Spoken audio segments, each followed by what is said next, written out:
My name is David Harrison Greis. Welcome to the Greis Report, your unfiltered daily voice for truth. Today, Mad King Wannabe Donald Trump did something ridiculously bonkers that caused a reaction that involved calling the police. So I don't know if you're already familiar with what's going on, but here's a little bit of a primer on the situation. So there were a couple of operations that are going on right now in Venezuela or around Venezuela that could potentially be illegal.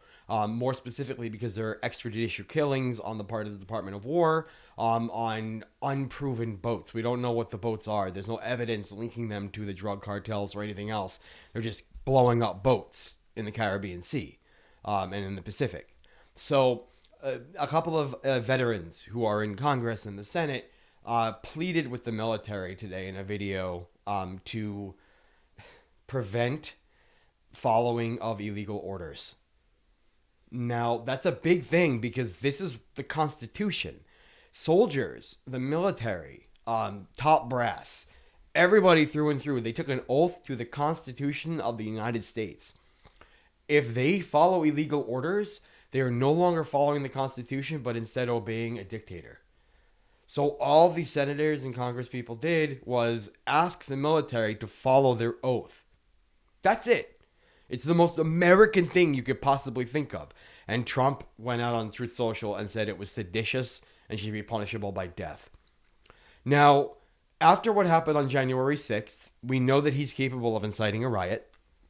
So the congresspeople and the senators who were involved, they actually made a report to the Capitol Police and asked for protection from any potential harm that can come from this. Now, this is a big freaking deal.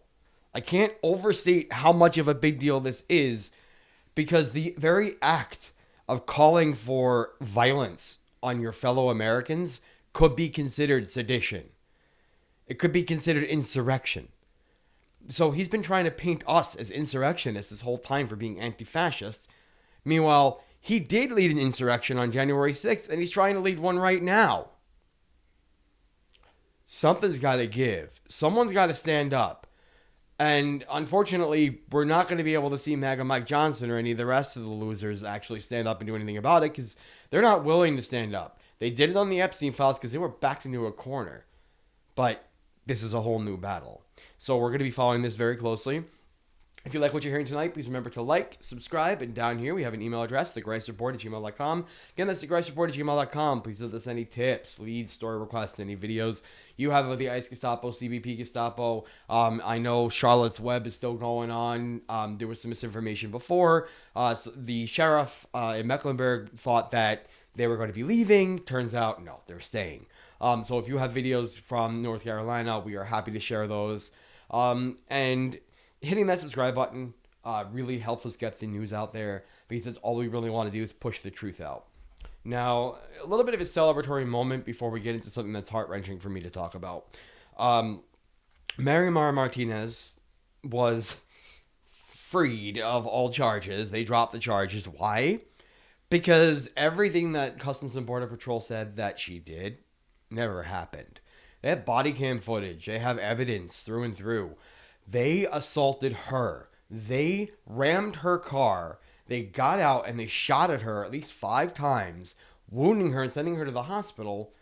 And then they took the car over 1,000 miles away to try to clean up the evidence. So now the prosecutors dropped the charges against Marimar Martinez and they are instead holding the vehicle for inspection to see if they're going to bring charges against Customs and Border Patrol Gestapo agent who committed the violent crime because that was attempted murder. And he should be put on trial for attempted murder, in my opinion. Now, the last thing I want to get into, this is close to my heart because I live in Staten Island, New York City, and you know I'm a rapid responder. I have been worried about some of these particular neighborhoods like Port Richmond getting hit by the ICE Gestapo, and lo and behold, they have. The reason I want to highlight this story, though, is not just because it's Staten Island.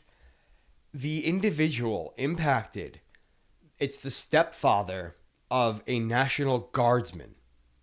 Our military is being caught up in Trump's agenda to ethnically cleanse America.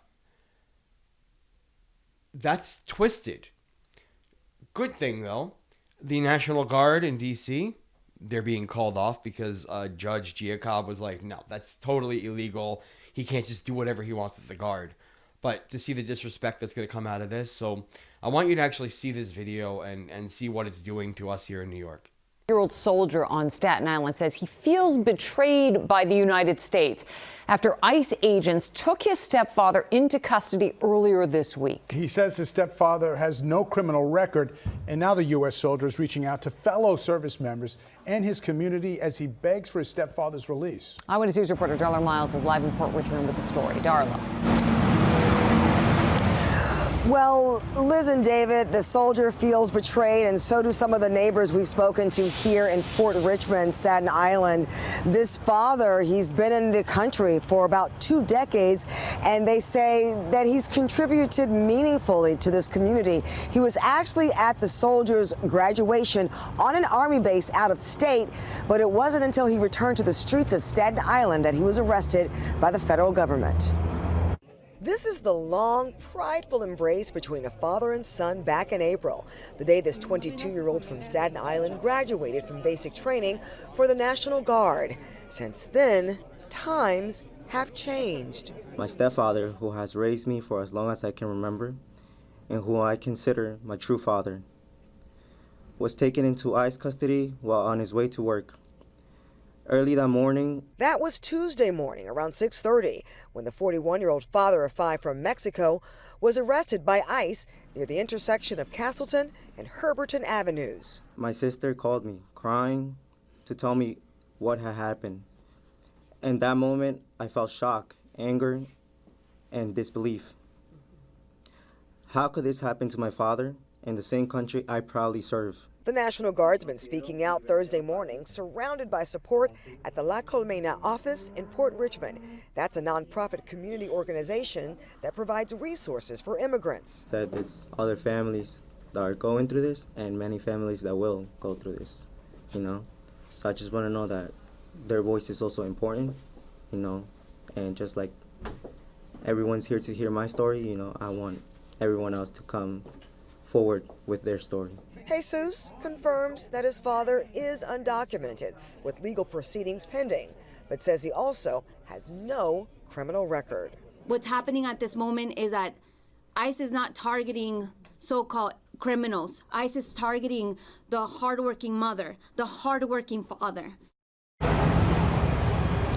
And we've reached out to ICE to get information regarding this particular arrest. The turnaround time for these information requests typically takes a day or two. Meanwhile, regarding to Jesus, he says he does not regret his decision to join the armed forces. He would do it any time again. He just wants his family back together. Reporting live in Port Richmond, Darla Miles, Channel 7 Eyewitness. And now you can see why I gave a primer on rapid response. Because it can happen to anyone, anywhere, at any time. And they're here in New York City, and it's up to us, the people, to stop it. My name is David Harrison Greis. Please do hit that subscribe button. Thank you for joining the resistance, and have a great night.